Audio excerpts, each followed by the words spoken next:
All right, so got a potential client called, wanted to know what's going on with their property. I'm happy with what's going on with construction and the management of everything, especially it going to be a rental property you're shooting for an investment. But this is a problem, right? So not really sure what the hell is going on, but we walked into a shit show.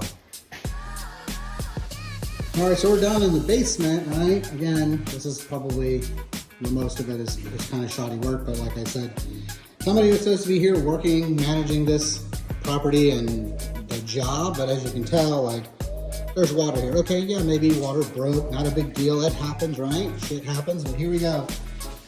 It is coming from here, right? Like, nobody's been here. There's so many spider webs and cobwebs through this house. Like, I know spiders are quick, but not that fast. And then especially this with all this mold on the trim and all this stuff on the drywall, right? It is everywhere. Like, I'm gonna have to deliver this bad news to this potential client. Like, hey, yeah, whoever did this work really didn't do a good job, and or didn't mitigate any risk for you to try to create value add for your property to make this finished, right? In order to add a bedroom or two, right? Because it does have windows, but there's no way that this leak happened just recently, because for mold to spread as quickly as it has, right?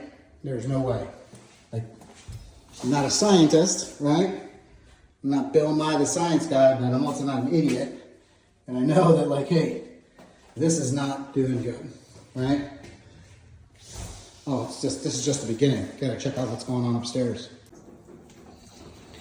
All right, so before I leave, what I think I'm gonna do is I'm going to use some of this extra hosing here that they have way too much of. That's supposed to be the drain right here for the AC, for the A-coil. What I'm gonna do is see if I can just get this snug up here. I should have some zip ties or something in the truck at least to mitigate this, to have it flow away, to at least flow to a drain. So we'll see.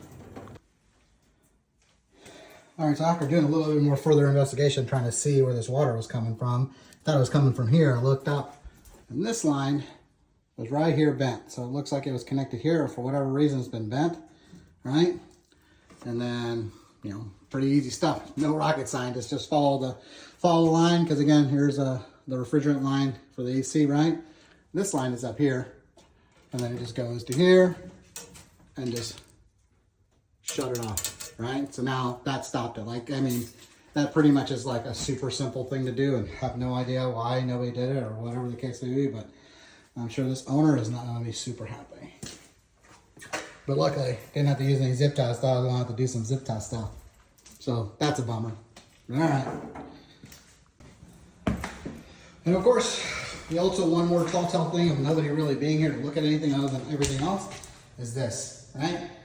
It's like, you know, you're never ever supposed to open fridges, as they tell you, vacant homes or whatever the case may be, but I just can't help myself.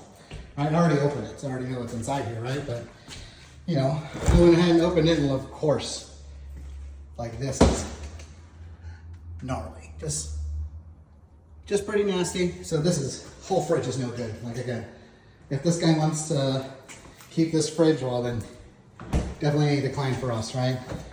Because that is unsafe, unsanitary, and I'm sure they wouldn't come clean it. You know what I mean? So, yeah. This is what happens. So, I mean, I get it. Investors are coming into the St. Louis market because what they see is the cost of housing is super cheap to come in, right? That's great.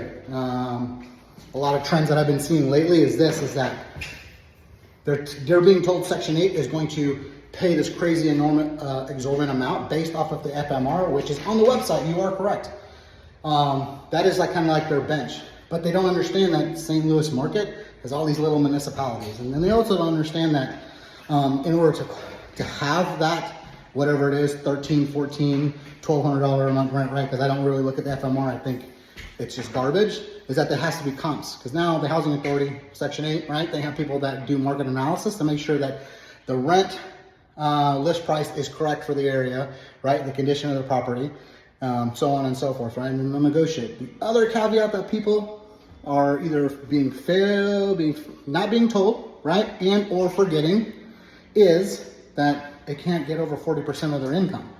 So You know, we did a duplex rehab for a client, and top and bottom was completely rehabbed the exact same way. First floor tenant, right? Section 8, paying $950.